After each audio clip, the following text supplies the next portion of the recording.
Il y a des poètes qui torturent les mots, qui menacent les lettres du bout de leur mégot, des griffonneux, des cancres, des fraudeurs de la prose, qui bavent de toute leur encre pour ne pas dire grand-chose.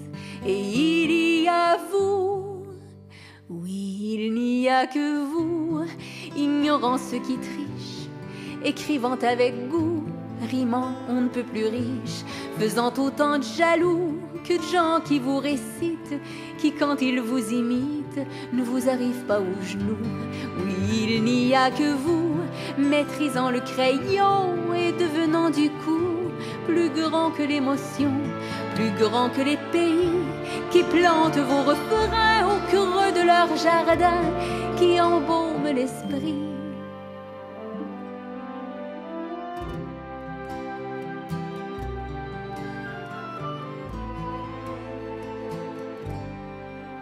Il y a des chanteurs qui souillent des coins de scène quand les semelles qu'ils traînent lancinent en mineur.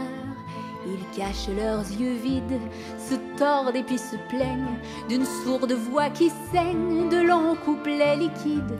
Et il y a vous, oui, il n'y a que vous, la voix comme un récif, l'esprit au garde à vous, le sourcil expressif. Vous tendez vos yeux pleins aux foules qui se pâment et vous avez soudain la taille de votre âme.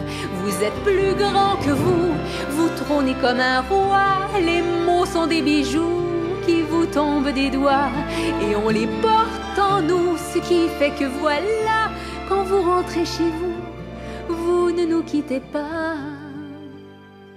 Puis il y a des hommes par un million qui tristement plafonnent dans leur évolution. Et il y a vous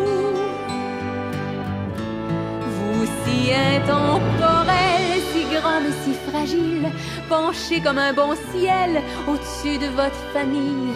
Il y a surtout vous, ruisselant sous vos cils, quand vous frôlez la joue de votre petite fille. Il y a surtout vous, lucide comme une sagesse, gagnée par petits bouts, par petite faiblesse, par excès d'une jeunesse que vous avez décrite avec tant de justesse que ça rend nostalgique.